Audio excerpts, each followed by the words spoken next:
Salut à tous, c'est Pank de la chaîne, bienvenue sur cette vidéo qui continue notre cheminement sur la méthode Silva, toujours avec Damien Pascou. Et surtout, ça faisait 3 semaines, un mois qu'on n'en a pas eu de rencontres comme ça. Donc oui, voilà, la petite Mais vague de c'est un joie. peu partout, tiré dans tous les sens, quoi. Mais là, Ouais, je ouais. suis enfin chez moi, en Angleterre. Yes, moi j'ai eu la chance de pouvoir te voir quand tu étais Oui, dans le 91. J'ai pu passer te voir pendant que tu donnais le cours de week-end hypnotique. oui, Et oui. ouais, c'est vrai que là, toi, tu as bougé dans tous les sens. Ça s'est bien passé? C'était super bien passé et j'adore le lieu. Et je crois qu'à partir de maintenant, toutes les hypnovisions seront là. Oui, c'est bien. J'ai entendu que même pour méthode Silva à Bagnolet, tu risques d'avoir une très très grande salle apparemment. Oh, en fait, c'est marqué 200, mais c'est ridicule. J'y suis allée et pour Ouais, 60 personnes, c'est parfait. Non, c'est pas si énorme que ça. OK. d'accord, Oui, d'accord. oui. Donc, ça serait, j'espère que ça serait Bagnolet, mais il y a un petit problème de parking. Ah, Euh, ok. oui, mais je vais voir si je peux résoudre ça. Mais bon, il faut que je décide. Ouais, c'est sûr. Oui, Va falloir décider. parce que bientôt, il faut que j'annonce toutes les dates pour 2024. Hein. Bien sûr. Désolée à tous les gens qui m'ont écrit pour demander les dates, justement. J'attends toujours les dates aussi de mes instructeurs. Il faut que je organise tout, mais je vise justement que fin octobre, début novembre, les dates seront sur le site. Ok. Siva et Hypnose, voilà.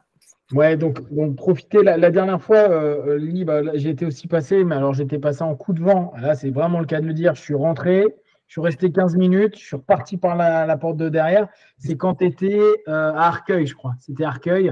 Oui, oui, Et, donc, il y avait une méthode Silva qui a été donnée, mais c'est vrai que la salle était un peu petite oui, pour le oui. nombre de personnes. C'est pour ça qu'il y a une recherche d'une salle plus grande pour que ça soit plus confort pour tout le monde, que vous puissiez prendre plaisir quand il y a du monde. Surtout que là, tu avais du monde, et c'est ce qu'on disait la dernière fois. Une fois de plus, c'est grâce au travail indirect que fait Mind Valley concernant la méthode Silva. Donc ça, c'est plutôt chouette. Les instructeurs récupèrent les personnes qui ont découvert la méthode Silva via Mind Valley et les personnes veulent se former sur les sessions de 4 jours, 3 jours, 4 jours, le programme complet. Ça, c'est vraiment cool hein, comme retour. Parce que ça faisait longtemps moi, que je n'avais pas vu. C'est vrai que l'année dernière, en août, il y avait eu quand même du monde. Je me souviens, on avait super chaud. Donc, mais il y a eu quelques années où c'était un petit peu moins de monde. Et là, je trouve que c'est bien, ça repart pas mal. Qu'est-ce que tu en Oui, penses? justement, dans les 2 dernières années, depuis que Vishen a commencé à faire ses broadcasts en toutes les langues différentes d'Europe, c'est justement l'année dernière, en août, c'était un record depuis 10 ans et ça continue justement à peu près le même nombre de gens pour les cours en présentiel à Paris. Donc, là, justement, pour celui le dernier, c'était pas tout à fait correct. J'ai beaucoup aimé l'hôtel, l'équipe était adorable, mais je ne veux pas refuser les gens, justement, c'est ça. Et j'avais une liste d'attente même. Et j'ai dû courir après les gens pour jongler qui allait venir, etc. Mais, donc, une salle plus grande, ça va éviter tout ça. C'est bien. Yes. Donc, Accueillir tout le monde. oui, c'est ça. Non, mais puis c'est bien, quoi. D'autant plus. Est-ce que tu as écho par rapport aux autres instructeurs en France, si eux, ils ont plus de monde en ce moment, quoi, depuis un an, depuis justement les vidéos au Main Valley, est-ce que tu sais s'ils ont plus de monde à leur cours ailleurs en France? Au même degré que moi, non. Parce qu'à Paris, ça se montre vraiment. La différence est assez remarquable. Les instructeurs, et ça va un peu mieux, mais Ouais. ils ont toujours comme des assez petits groupes, justement dans les plus petites villes. Mais, Oui, bien sûr, bien sûr. en général, ça va mieux pour tout le monde, mais pas beaucoup à part Paris. Ouais, ouais. Et tu sais si sur Bruxelles, il y a plus de monde? Parce que est-ce que c'est un truc de grande ville ou parce que dans la manière de développer la méthode Silva, moi ce que j'avais trouvé intéressant, c'était, on en avait déjà parlé, hein, c'est ce côté un peu pyramidal où bon, il y a le centre monde qui est à la Rédo, puis après il y a les directeurs, puis après il y a les instructeurs et après il y a les apprenants, il y a les diplômés. Et j'avais trouvé que c'était assez intéressant. C'est le principe un peu de franchise, sans que ce soit vraiment de la franchise. C'est un peu marrant comment ils ont fait ça. C'est un mix assez intéressant. Et donc, les personnes ont des zones. Donc, on vous en avait déjà parlé, mais cette notion, elle est intéressante parce que ça évite ce qu'on appelle en marketing le cannibalisme. Le cannibalisme, c'est quoi? C'est que, par exemple, ceux qui ont beaucoup vécu ça, c'est McDonald's. McDo, quand ils ont commencé à se mettre partout, Subway aussi beaucoup fait ça, qui est le plus grand franchisé sur Terre. Par exemple, moi, j'ouvrais un Subway et mon voisin a 3 pâtés de maison, il a envie d'ouvrir un Subway, il peut le faire. Le problème, c'est que on a peut-être la même marque, mais ça va manger les clients de tous les côtés. Je trouve que ce qui a été intelligent chez Sylva, c'était de dire, vous avez des régions, vous avez des espaces qui vous appartiennent, c'est à vous, vous y faites ce que vous voulez parce que c'est votre région. Et ça, je trouve que c'est vraiment un gros plus. Donc, justement, dans cette notion-là, on peut aussi imaginer que, bien sûr, il y a les pôles d'attraction majeurs, on va dire les capitales. Puis après, il y a dans des pays comme la France, il y a des pôles plus petits, avec les plus petites villes ou d'autres régions. Et à ce moment-là, c'est normal qu'il y ait un impact qui est un peu moins important parce qu'il y a déjà moins de monde aux alentours. Est-ce que tu sais si, par exemple, en Suisse, donc à Genève ou à Bruxelles, au niveau de la quantité d'apprenants, il y en a comme à Paris, ça a augmenté? Tu as écho de ça ou pas? Je ne sais pas tellement pour la Suisse. La dernière fois qu'on a fait un cours en présentiel à Bruxelles, elle avait aussi un nombre assez record depuis plusieurs années. Donc là aussi, ça augmente, oui. Ouais, ça c'est intéressant. Donc c'est plutôt positif qu'il y ait ce renouveau et cet intérêt qui revient.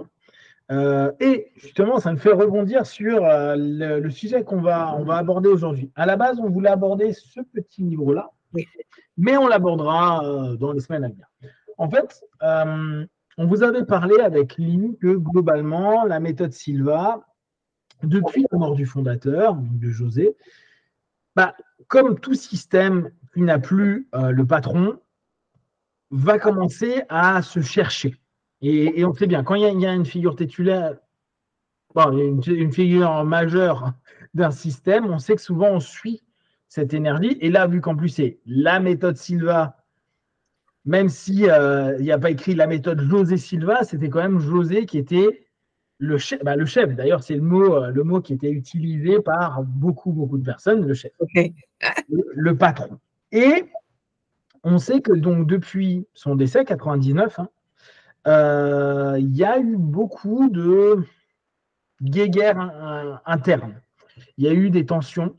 Et justement, c'est ce qu'on voulait discuter avec Lee parce que ça continue dans d'autres groupes. Donc, il y a plusieurs groupes Sylva, on va dire. Il y a le groupe majeur, celui que vous suivez avec Lee.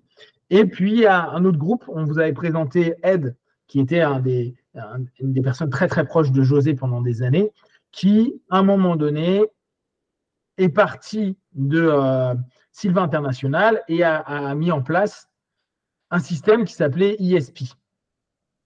Sylva ISP. Mais ça aussi, c'est en train de changer de nom. Mais globalement, il y a eu une scission.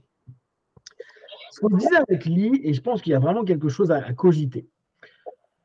La méthode Sylva, c'est un système de développement personnel, vraiment dans cette notion de se sentir bien, etc. Là, en relisant ce livre-là, j'ai bien aimé comment il présentait Robert Stone. Il dit, au départ, la méthode Sylva, ça a été pour développer le QI des enfants.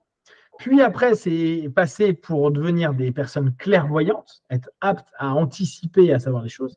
Puis après, c'est devenu un système pour être des healers, des guérisseurs. Puis après, ça a été encore autre chose qui s'est développé. Donc, on voit qu'il y a eu des étapes dans la méthode. Dans ce cheminement-là, il faut bien se rendre compte que José, lui, a marqué son époque par rapport à sa réflexion qu'il avait. Le problème qu'il y a, c'est que à partir du moment où il n'était plus là pour driver et diriger, les personnes ont repris les techniques qui fonctionnaient, parce qu'il y a eu vraiment du fonctionnel depuis toutes ces années, mais l'ont utilisé plus comme un produit que comme un élément pour se développer. C'est-à-dire que la méthode est devenue, vous faites telle technique, mais en même temps, c'est plus devenu un lifestyle. Ou c'est devenu un business plus qu'un lifestyle. Ce n'est pas un problème que ce soit un business. Le problème, c'est qu'à un moment ou à un autre, tu ne sais plus si les personnes travaillent avec la méthode ou s'ils ne vendent que la méthode. Et avec lui, on fait souvent cette observation-là, parce qu'avec ces scissions, ce qui se passe, c'est qu'il y a des guerres d'ego. Alors, déjà, première chose, est-ce que toi, dans toute cette histoire que tu as eue de la méthode Silva, tu as souvent ressenti cette espèce de volonté, alors quand José était vivant et quand José est mort, parce que toi, tu as eu la chance de vivre les deux périodes, est-ce que tu as senti cette notion où les gens ont un peu oublié ce qu'était la méthode Silva, mieux communiquer, mieux partager, aider les gens, être dans du positif? Est-ce que tu as senti que l'ego des individualités s'est développé à la mort de José? Est-ce que tu as senti ça pendant? Est-ce que tu l'as senti après? Comment ça se passait? Je dirais même pendant sa vie, il y avait certains signes déjà, mais évidemment, quand il n'était plus à la tête. Donc, je trouve difficile à faire parce que je connais beaucoup des membres de la famille Silva et individuellement, je les aime, je les respecte, je les trouve formidables, mais eux, ils ne trouvent pas apparemment ça entre eux-mêmes. Et il y avait eu justement, même dans la famille proche Silva, des disputes, des malentendus, des discussions qui sont vraiment devenues difficiles. Et bon, c'est vrai qu'on trouve ça très, très décevant, mais en fait, c'est une version miniature de ce qui est en train d'arriver dans le monde actuel, n'est-ce pas? Parce que José, justement, parlait qu'il voulait participer à la deuxième évolution de l'humanité, c'est-à-dire cette évolution des sens ESP, etc. Et puis, on regarde autour de nous, on voit ce qui se passe en Israël avec Hamas, on voit ce qui se passe justement entre Russie et Ukraine, et on se demande, mais comment c'est possible que l'être humain qui est supposé être évolué continue à faire la guerre? Et on ne voit jamais vraiment un résultat positif d'une guerre. Et pourtant, ça continue, et nous, les diplômés, les instructeurs Silva et tout ça, nous, on programme pour la paix mondiale. Et puis, on trouve que même entre nous, il y a des divisions, il y a des guerres, il y a des... Et justement, je crois que tu as mis le doigt vraiment, c'est l'ego. Alors, je ne sais pas comment dire en français, mais il y a un ancien dicton qui dit en anglais, all power corrupts and absolute power corrupts absolutely. C'est l'expression. Donc, tout pouvoir corrompt et le pouvoir absolu corrompt encore davantage. Donc, oui. Par exemple,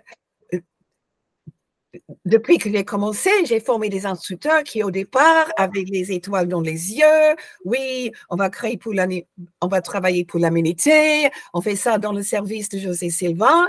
Et puis, très peu de temps après, mais je ne veux plus payer les royalties. Je vais faire mon propre truc avec le public. Justement, j'ai créé en Silva. Et je ne comprends pas comment on peut commencer. Et apparemment, l'intention au départ était vraiment totalement innocente et pure.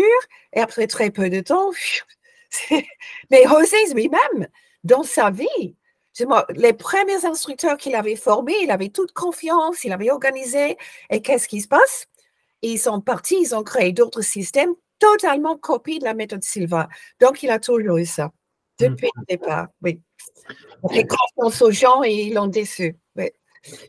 C'est complexe parce que, tu vois, dans le travail, je trouve qu'il y a à faire, et on l'avait dit, hein, la méthode Silva n'est pas une psychothérapie. Donc déjà, c'est un élément assez important. À la limite, tu pourrais te dire, bon, bah ouais, mais les personnes n'ont pas pris ça comme une psychothérapie, ils ont pris ça comme, pour les diplômés, comme un moyen, comme un autre, de se sentir mieux sur plein d'aspects, ou de réussir des choses. Pour les instructeurs, bah, ils ont vu ça comme un business potentiel. Tu vois, à la limite, tu peux très bien comprendre, tu aimes un système, tu te dis, tiens, il y a de la demande, moi, j'utilise le système, et puis je revends. Je revends une connaissance. Ce qui ne veut pas dire que j'applique la connaissance. Et on le sait, hein, en France, on dit les cordonniers sont les plus mal chaussés. C'est vraiment cette notion que très souvent, les personnes qui pratiquent des systèmes, et moi je suis très très souvent en train de taquiner les copains de l'hypnose, à dire mais comment ça se fait que vous ne bossiez pas en auto-hypnose? Parce que la majeure partie des les hypnotistes ne travaillent jamais en auto-hypnose. Quand je te dis jamais, c'est ils me disent, pendant que là, j'ai tel problème, qu'est-ce que je fais? Je dis, tu vas dans ta transe, en fonction de sa problématique, tu fais ceci ou cela, tu devrais pouvoir le faire facilement. Et ils disent, ah, mais non, mais j'ai du mal parce que moi, ce n'est pas un truc que je travaille. Moi, j'emmène les gens en transe, mais moi-même, ce n'est pas mon truc. Et là, tu te dis, tiens, c'est marrant, il y a une dissonance. Tu adores cet outil-là pour les autres, mais pour toi-même, tu ne l'utilises pas. Et là, on a un peu la même chose. Pour moi, la méthode, pour commencer à voir les coulisses et plein de choses et plein d'histoires dans tous les sens, je me rends compte que la méthode peut plaire. Tu sais, c'est un peu l'idée de l'esprit positif, du discours positif. En fait, c'est hyper agréable à entendre. Et c'est agréable aussi à prononcer. Quand on prononce des choses sympas, positives, constructives et tout, on a une espèce de posture. Et là, on va vraiment parler d'ego, on va parler du mauvais ego, hein, de l'ego qui nous détruit, qui détruit ce qu'on est en train de mettre en place. Il y a un côté flatteur. En plus, d'autant plus qu'on est instructeur, ça peut être flatteur. Mais même sans être instructeur, dès qu'on a un peu de connaissances sur des choses et dire oui, non, mais tu sais, il suffit que tu changes ton état d'esprit, il suffit que. Il n'y a qu'un faucon, tu vois. Il suffit d'eux et tout ira bien. Et il y a un côté flatteur parce que les gens, d'un coup, nous prennent comme une figure de référence, pensent qu'on sait, pensent qu'on a plus d'aptitude qu'eux, alors qu'au bout du compte, beaucoup de personnes ne travaillent absolument pas sur elles. Or, dans la méthode, vu qu'il y a un moment, il y a un business model qui se met en place, ce business model, il ramène quand même à quelque chose de très primitif chez nous, qui est argent / pouvoir, parce que l'argent est associé au pouvoir. Cette notion, elle est vraiment à prendre en compte, parce que imagine tous les problèmes qu'il y a d'un point de vue quand quelqu'un meurt et qu'on fait le partage des biens, on sait très bien qu'il y a un nombre, voilà, ce visage, on sait très bien qu'il y a un nombre de tensions qui peuvent se créer dans la famille immédiatement parce que j'ai pas l'argent, j'ai pas la reconnaissance, il m'a pas mis sur le testament, il m'a donné ceci alors je voulais cela, etc., etc. Et on se retrouve dans la même chose. C'est-à-dire que s'il n'y a pas un vrai travail personnel, mais pas un travail personnel, genre oui, bon, au début je l'ai fait, puis maintenant je le fais plus parce que je maîtrise, on n'est pas dans le travail de développement de soi. On est juste dans j'ai testé les techniques, et pour moi, tu fais une différence, tu vois, entre je teste les techniques et je travaille pour moi, 2 points pour l'humanité, parce que dans l'esprit de José, c'est si je fais quelque chose, je le fais toujours en pensant à ce que ça pourrait amener à 2 autres personnes, et quand je fais un truc pour moi, je tente de penser à l'autre. Mais si tu fais juste l'utilisation de techniques, comme on dit souvent en débutant, faites-le, testez, voyez, et voyez ce que ça vous apporte. Mais tu restes dans cet état d'esprit. Et tu dis juste, je fais de la technique, je suis un technicien.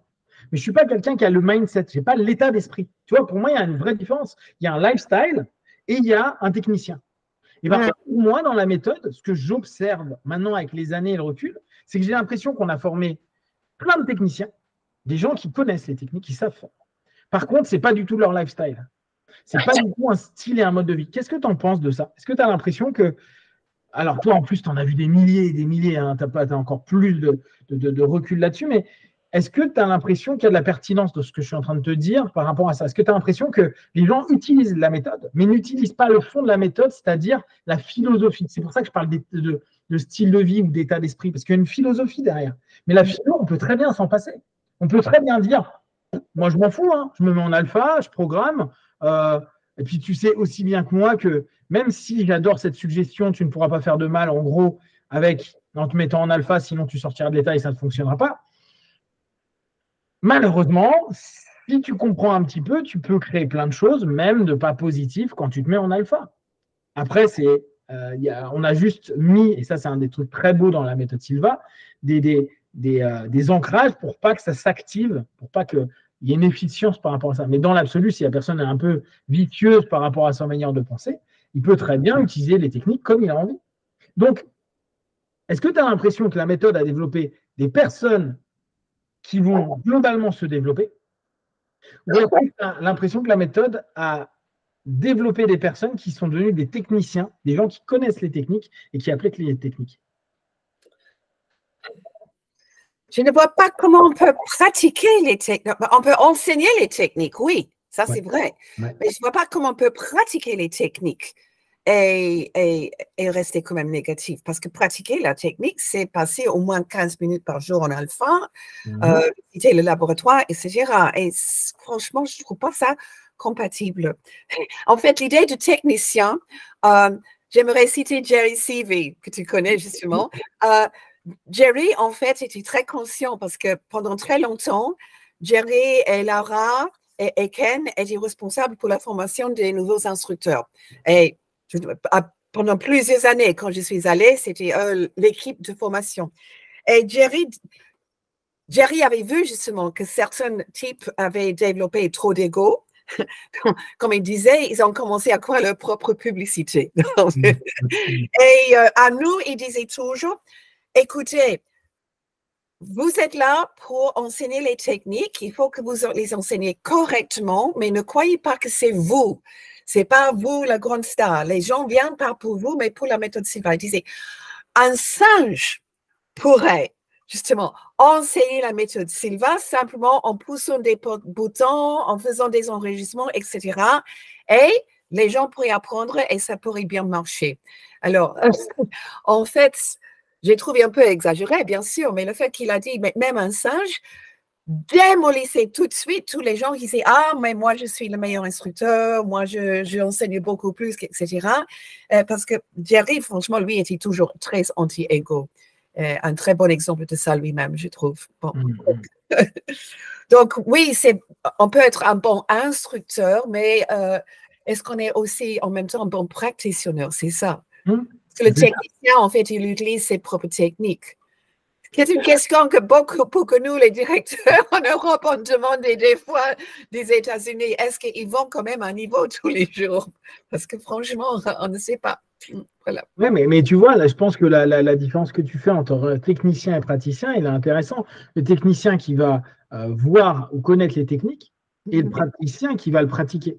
Alors peut-être que et le pratiquer régulièrement, parce que là encore, on reste un technicien tant qu'on ne s'est pas approprié la technique, mais pas la technique qu'on va complètement modifier, mais comprendre le cœur, le concept, les process de la technique. Et là, on pratique.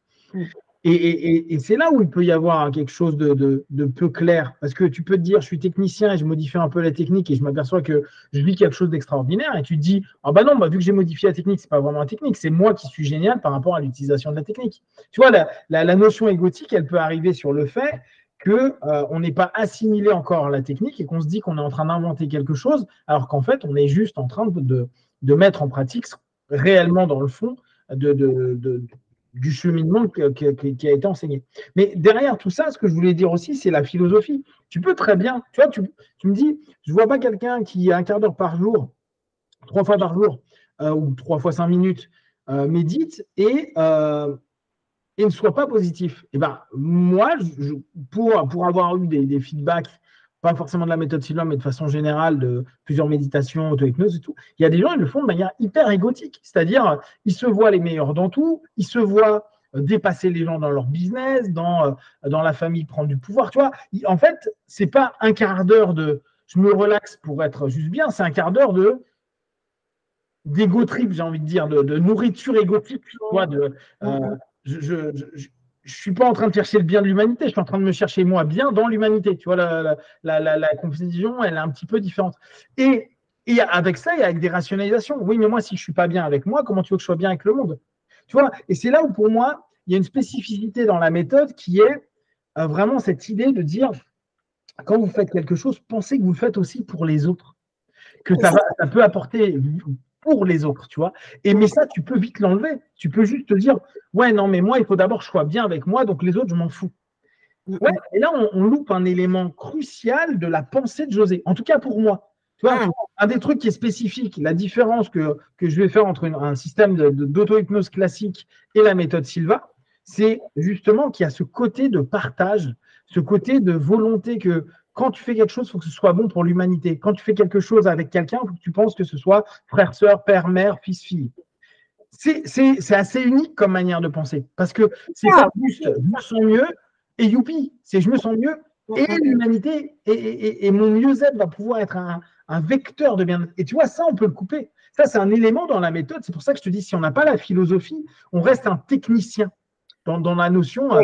Oui, oui, oui. C'est vrai, on pourrait pratiquer des techniques à un certain niveau que pour soi-même, mais l'esprit de la méthode n'est pas dedans parce que vraiment l'essentiel de la méthode, c'était tu continueras à faire de ton mieux pour justement contribuer à l'humanité, pour faire des activités constructives, bénéfiques, pour laisser un meilleur monde.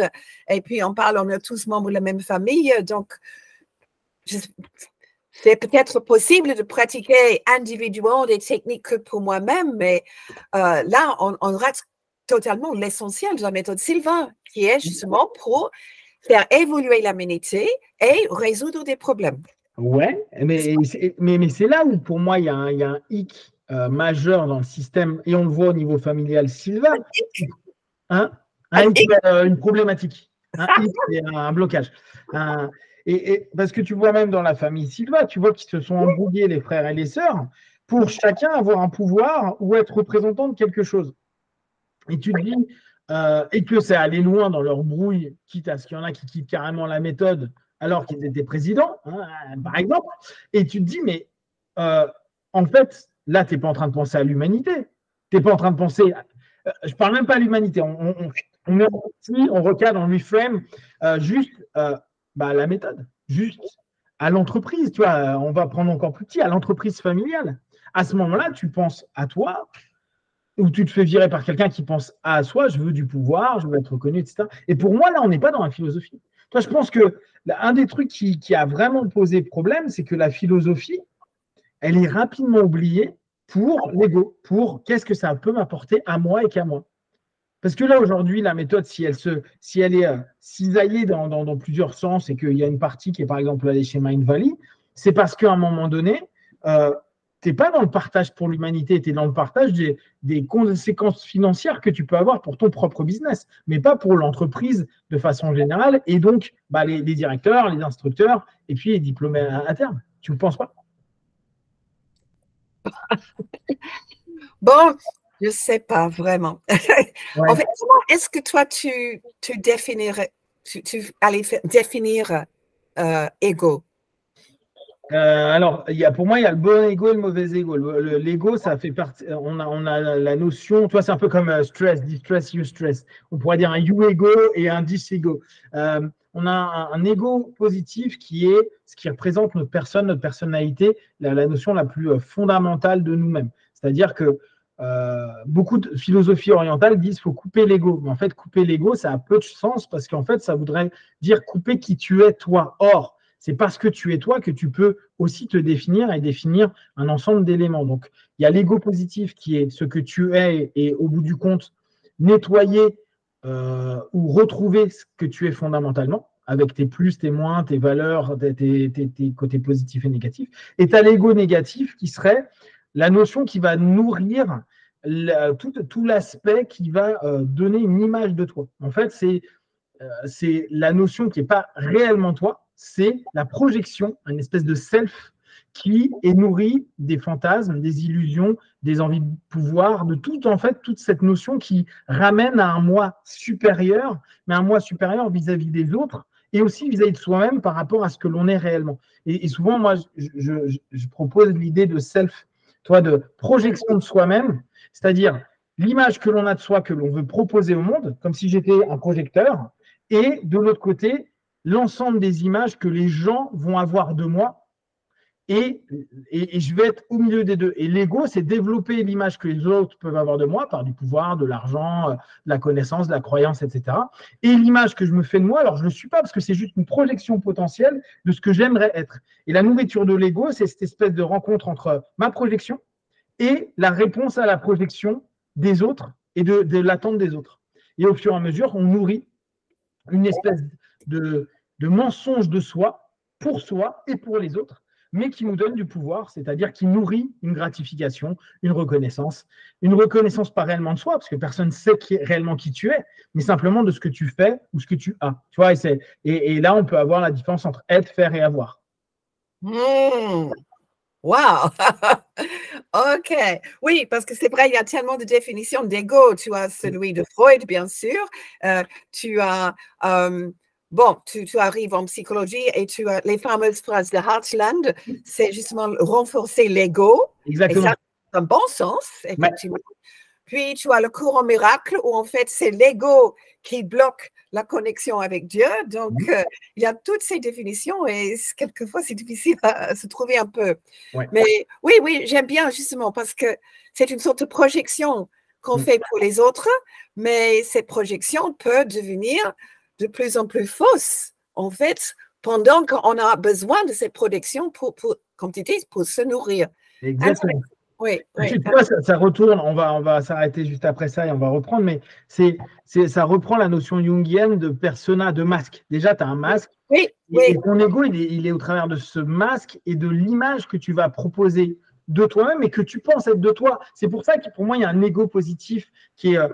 et c'est marrant parce que j'en parlais il y a quelques jours de ego strengthening, développement de l'ego. Oui. En France, nous, on l'a pas ça. Tu vois, on dit rarement à quelqu'un, tiens, on va faire une séance d'hypnose de développement de ton ego. Parce que la personne, elle va dire, mais attends, mais moi, je ne suis pas égotique, je ne suis pas égoïste, je ne suis pas égoïste. En fait, il y a toutes ces notions de je ne pense pas qu'à moi, je ne suis pas centré sur moi, etc. Sur le moi négatif, sur le moi illusoire.